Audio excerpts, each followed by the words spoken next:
going on, guys? Welcome back to another episode of the Craftavore Tastes. And today we are actually digging into a beer from a brewery that I've heard of, but I've actually never had any beers from, so I'm kind of super stoked.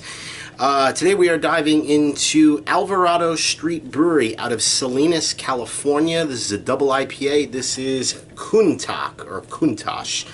Don't know exactly how to pronounce the name of the Lamborghini, but can art is kind of cool. Obviously, you got the Lamborghini in red right there on the can. Big shout out to my buddy Andrew for hooking me up with this can, man. Thank you so much. He was out on the West Coast, picked up a couple cans for me in his travels, and I always appreciate it. So yeah, I think it's Countach. So Alvarado Street Brewery Countach is a double IPA, coming in at 8.1% ABV, and there's something with this beer which I think is brewed with a couple of different yeast strains, and it's mostly American and Southern Hemisphere hops, but I don't exactly know which hops they are. All right, so let's go ahead, pop a top on her, go through the drill, take a look at the appearance, get the aroma, taste it, then rate it. All right.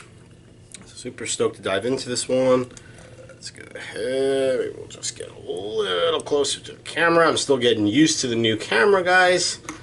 All right, beautiful. Put that right over here. All right, so, wow, man, whoo!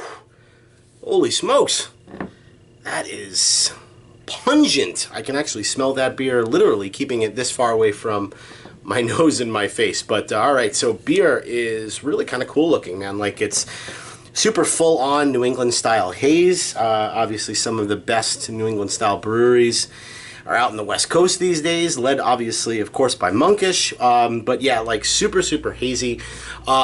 This is one of those beers where the color is has that almost milky, almost white appearance to it. So another one of those New England style IPAs where light, kind of straw, kind of yellow color with a little bit of hinge of milkiness to it. I don't know what it is about these particular beers, but I just love the way they look. I don't know why.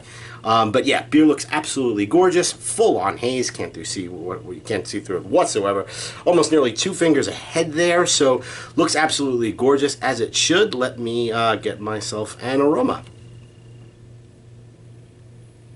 Wow, man.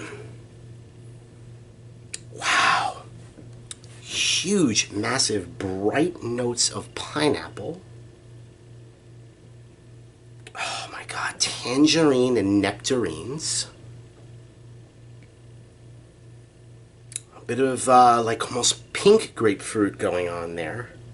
Like a juicy kind of grapefruit, not kind of like, you know, traditional kind of like West Coast IPA where you're getting like a little bit more of that like almost bittering kind of grapefruit, right? Like it's a juicy grapefruit. Man, I'm almost even getting like a little bit of like maybe like even blood orange or something of that nature. Man, that is a crazy bouquet of just tropical and citrus fruits. Like, that's awesome. Smells absolutely incredible. Let's go ahead and give her a taste. Andrew, thank you, sir. Cheers.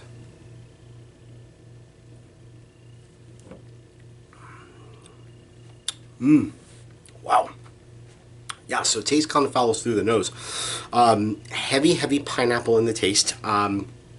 Pineapple dominant, driving a lot more forward in the taste than I would say in the nose, which is like a little bit of like a melange of like all of those different kind of tropical and citrus fruits that I mentioned. But it's big kind of pineapple forward on the taste.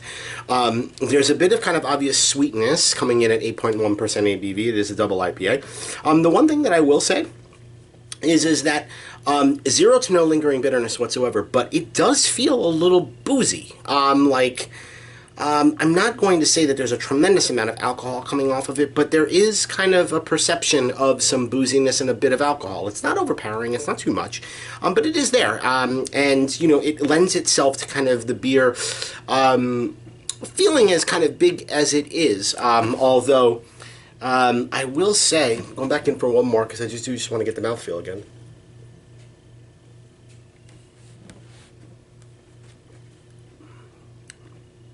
Man, that's good though. Yeah, you know, it isn't a chewy beer. It's not sticky.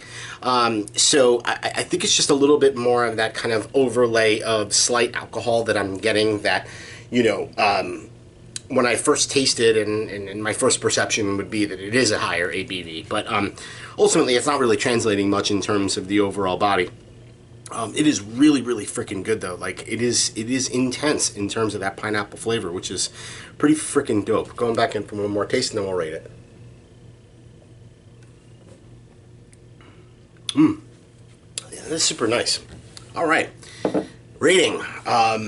First beer from Alvarado Street Brewery. Again, out of Salinas, California.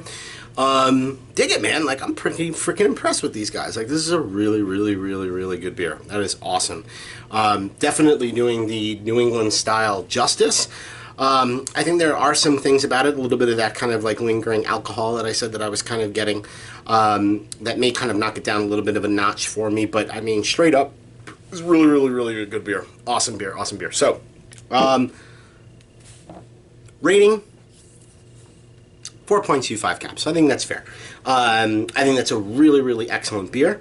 I think it's awesome. I think clearly these guys are doing some really, really good things. If anybody local is kind of watching and you know, lives in and around the Salinas, California area, shoot me a note in the comment section. Let me know what you think about these guys. Again, like I said, I've heard of them, but I don't really know, you know, out in California, if they're kind of like a, you know, if they're a hype brewery at the moment. Not exactly sure. So, always want to hear. Think this beer is pretty awesome. I think it's really, really, really good. 4.25 caps from the Craftavore Taste, man. All right, so that'll do it for this episode. Hope you join me again for another episode where I will drink, try that again. Yeah, where I drink, I review, I rate, and then I repeat. Cheers, guys.